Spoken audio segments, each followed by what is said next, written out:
What was the process? What was, here you are now, very prominent position, very powerful position, but who approached who?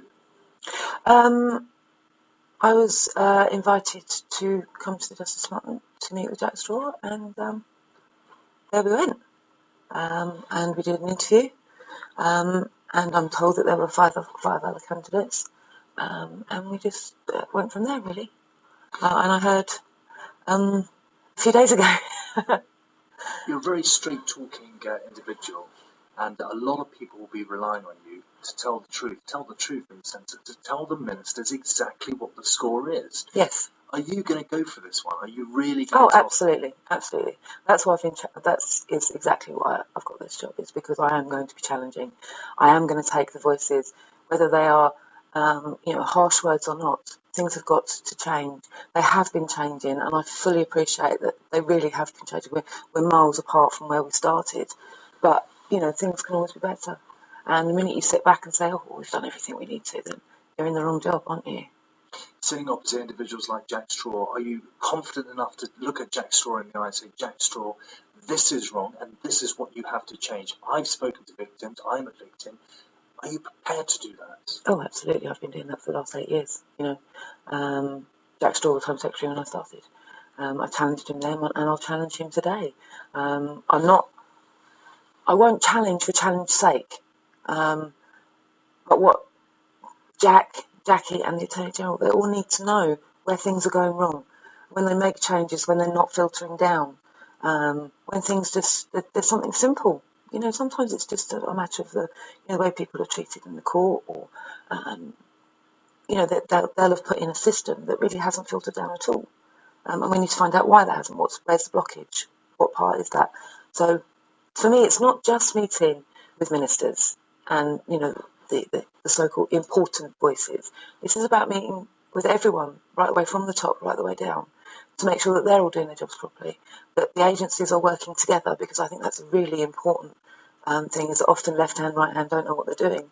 Well, let's get them talking. But mostly, I want to meet with as many victims groups as I possibly can and bring their voices to all of those people, not just to the ministers, but to all of those people, so that they remember whenever they make a decision, whenever they make a choice, and whenever they change something, there is somebody that is immediately impacted on that. Time limited appointment, it's only 12 months, and you're always going to have critics, always will have critics, and those critics are saying, what can you achieve in 12 months? 12 months is nothing. This is an ongoing situation. Absolutely, okay? I agree. And the thing is that to be doing something in 12 months, it's not right, it's not enough. I can totally understand what they're saying, but although the Victims Champion is here for a year, at the end of the year we'll have a Victims Commissioner. And it's my job to set that up so that the Victims Commissioner can hit the ground running and take whatever it is we learn in the next year and go to the right places. And so it can be with immediate effect, rather than them having to do a year's work. I mean, we have to start somewhere, don't we? So although this is for a year, and my role is for a year, I'm setting up something for someone that's going to have a much higher degree of power and be able to change things where they need to be changed. Rather than them running around for a year, let me do it. A lot of people would argue that this is a very positive development. This is a very bold initiative. Your appointment, no doubt, it's all about that. Okay, but what are the failings at the moment when it comes to the government and victims? What are you saying? What are the first things you're saying? Come on, government, this is what needs to be addressed. Okay, well, I think one thing, and because I've only been on the job sort of 5-10 minutes, you understand, but the one thing that I want to say is let's put the victim at the heart of the justice system. And that's, if we start from there, then we're at a good starting point, and that's where we need to work from. You will be critical. Oh, I will. I will be critical where it's needed. But first of all, I've got to do a lot of learning. I think in the next month to 3 months, I'm going to be doing a lot of learning about finding out things. So I don't want to start on that kind of just criticise. So let's find out where things are going right. Let's find out where things are failing, and then let's get down to business. 12 months' time, 12 months from now, when we do an interview with you in 12 months, in January 2010, what are you hoping you will have achieved by then?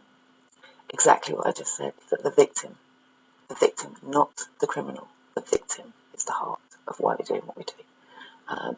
The victim is the reason why we take people to court. The victim is the reason that they are there in the first place. And so that's what we need, is to bring the victim to the heart of the Justice Department.